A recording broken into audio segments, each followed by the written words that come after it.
We were on this show and on many others over the last couple of weeks reflecting on 1 year of conflict in Gaza after the October 7th attacks by Hamas last year. How do you reflect on the last 12 months? It has been an unspeakable tragedy, a tragedy that was intended from the outset.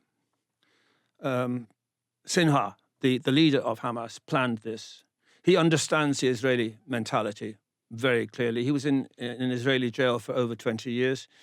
He speaks and reads Hebrew fluently. And this has given him access to the vulnerabilities of the Israeli people and the Jewish people of Israel and the Jewish people of the world. And everything that has resulted since those terrible hours on October the 7th last year, to one degree or other, has been planned by him.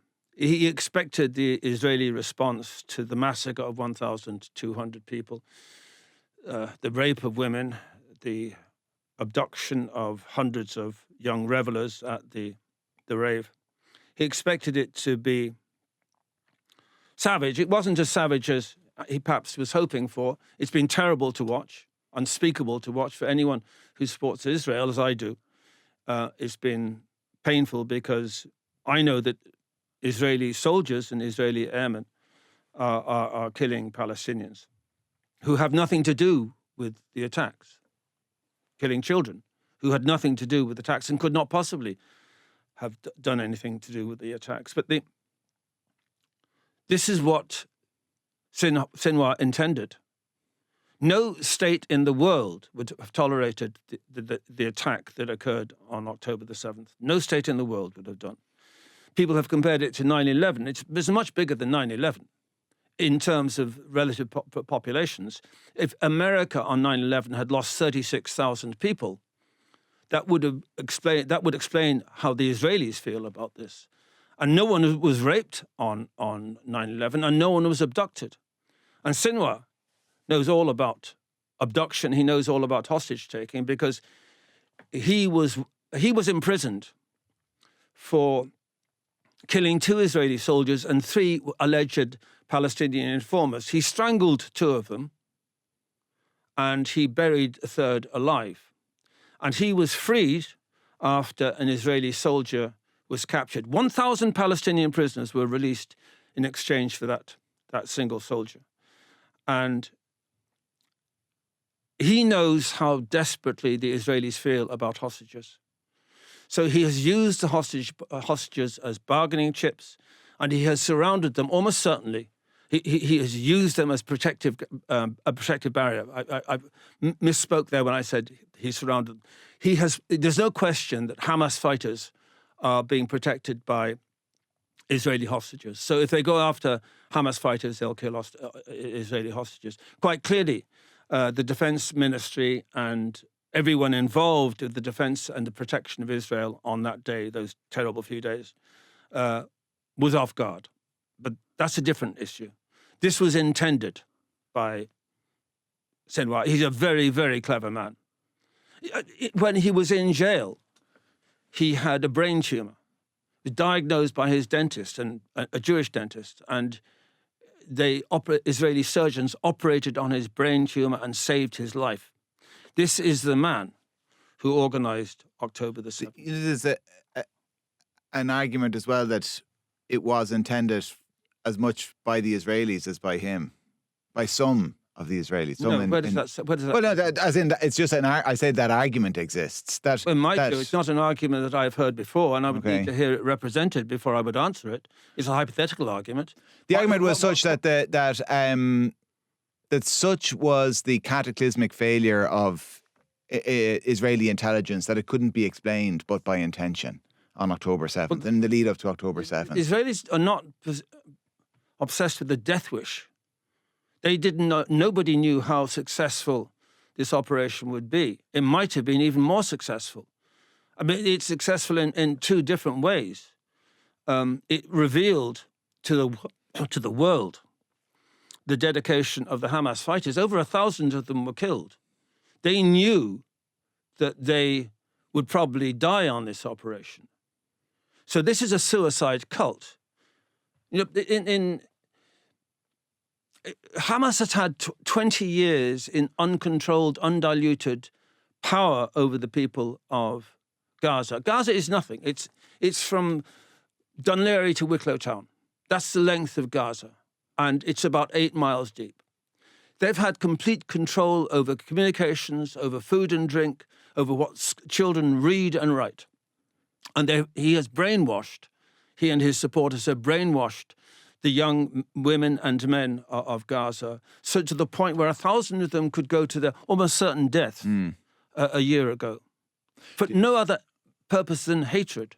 Do you think when you say Hamas intended this, did they intend to be where they are today, or did they intend, or was it their hope or expectation that the scale of the Israeli response would elicit a kind of a more widespread reaction then?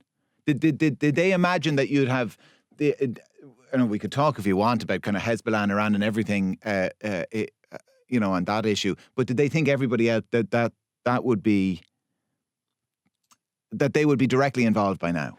Or did they imagine the situation would be what it is today? I think they, I was a very intelligent man. He largely understood the scope of the problem and the scope of the consequences. When I hear this talk about the genocide of the people of Gaza, that is completely untrue. No military operation in the history of war has compared with the complexity of this. When the Germans put down the Warsaw Rising the Warsaw Ghetto, 17 German soldiers were killed by the Rising. Nearly 400 Israeli soldiers have been killed in action in Gaza alone. 4 were killed in Lebanon yesterday, but that's a different thing. In Gaza alone, this has been a meticulous operation. Now, because it's difficult to believe, but it has been meticulous. Israel cannot leave Hamas standing. Now, you and I know, and every Irish person listening knows, that the death of every single Hamas fighter will mean more recruits from his brothers and sisters, his uncles, his aunts, his cousins, the various clans allied to that young man will in due course provide volunteers for the next generation of the struggle. So there's every reason to be deeply depressed. But is that why he intended it? So if he intended the situation to be as it is today, you'd have to look at Gaza and think, why? Why did he want this? But he's a nihilist. He wants the extermination of Israel. But you also described him as very intelligent, so he must have he must have some vision of an end game that this gets him closer to. No, it doesn't get him closer to anything. He's obsessed with his own self-sacrifice, as all suicide bombers are. I mean, you have to give them these people credit for what they actually are. Immensely intelligent and immensely dedicated. He believes that sooner or later he will be a martyr to Allah and for Allah. And he is in pursuit of the Holy Grail of the destruction of Israel and the Israeli people. It's not just... But how does he think that this gets him closer to the destruction of Israel? Because the most obvious thing in the world is what we've seen, the alienation against Israel, the mass demonstrations against Israel all over the world. On October the 7th, or on October the 8th, the Saturday and Sunday, there were no demonstrations in Dublin against the mass murder of Jews at a minor Einsatzkommando operation. Einsatzkommandos were the Nazis mass murdering civilians, Jews, in the Eastern Front in 1941 and 42. This was a replica of that. There wasn't a single demonstration about that, not one in Dublin. But on Monday night, there were near riots outside the Israeli embassy as people were protesting about Israel's response to the attack. Yeah, but there's also, they still have, it's still a reality, though, that, the US sent 2 carrier groups. I struggle to imagine a greater display of force in recent memory than that in the wake of October 7th to the Mediterranean. The US. So this idea that it's brought us one step closer maybe to the destruction of Israel because of Irish people protesting at Shannon. No, I'm not talking about, I wasn't even aware that Irish people were protesting at Shannon. They were at the weekend. Yeah. The issue is not what you and I believe, it's what he believes.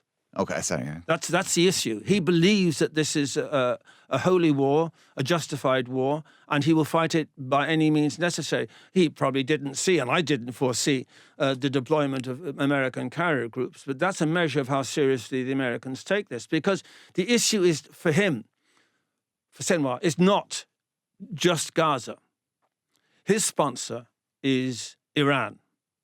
Now, this is the big issue. It's not just about Gaza. It's not about Hezbollah, which is Shia. Iran is Shia. In Gaza, they're Sunni. Sunni and Shia are in perpetual condition of perpetual war, as we've seen in Iraq. But they buried the hatchet to conduct this joint war against Israel. So Iran is behind the scenes. Iran has armed and trained and funded Hamas as it's doing Hezbollah, and it's meant to be from the outset a sandwich, congealing on or conforming on Israel, and it's meant to shock the Israeli people. It's meant to demoralize them, and it has shocked them. I don't think it's demoralized them. They wouldn't still be here if that was the case. But what I don't understand is this endless justification in the Irish media that somehow or other that Israel doesn't have a right to exist because of the existence of refugees. The refugees came about after the Second World War. 10 million Germans were expelled from Eastern Europe. 7 to 8 million Indians were expelled from their homes at the same time as Israel was formed. No one demands in Pakistan or India or Bangladesh that Sikhs and Hindus be returned to their homes of 1947 and 48. No one demands of the Germans who lived in Lithuania and Poland and Sudetenland and even in Russia, who were forcibly expelled in 1947 and 48 back to Germany, which they hadn't seen in 5 centuries. No one's demanding a right for a return for them. So why should the Palestinians, who were in many cases expelled in 1948, uniquely be allowed access to the ancestral homelands? Well, what's the solution? Is the two-state solution ultimately the solution? Finished. That just died. So what's the I have no solution? I mean, I'm not here to discuss a solution. I have no idea what the solution is. How do you imagine then it might? I'm a pessimist by nature. So what you I just imagine think perpetual conflict? Yes, I mean, I do anything imaginatively. I can't do anything physically. Imaginatively, I could think of a solution. I would tell you. It might not be a realistic one, but I would tell you. But I'm full of pessimism about this. Iran is working on a bomb. It's not working on a bomb to destroy its religious rival in Saudi Arabia. It's working on a bomb to destroy the great devil itself, the Jewish people of Israel. That is the purpose of the bomb. And it will use the bomb regardless of the consequences for the people of Egypt and the people of Lebanon, for both of which it would have complete contempt. These are nihilistic powers that want control, not just of the Middle East. They want ultimately control of the world. That is the purpose of all Islamists, not people who are Muslims. It's a different thing. Yeah. These are zealots. Yeah. They want a world that's composed entirely of the Islamic faith. I am not talking about Muslim people. I'm talking about Islamists. Islamists, yeah. Kevin, this is an interesting conversation. Thank you for joining us. Thank you for having me, Kieran.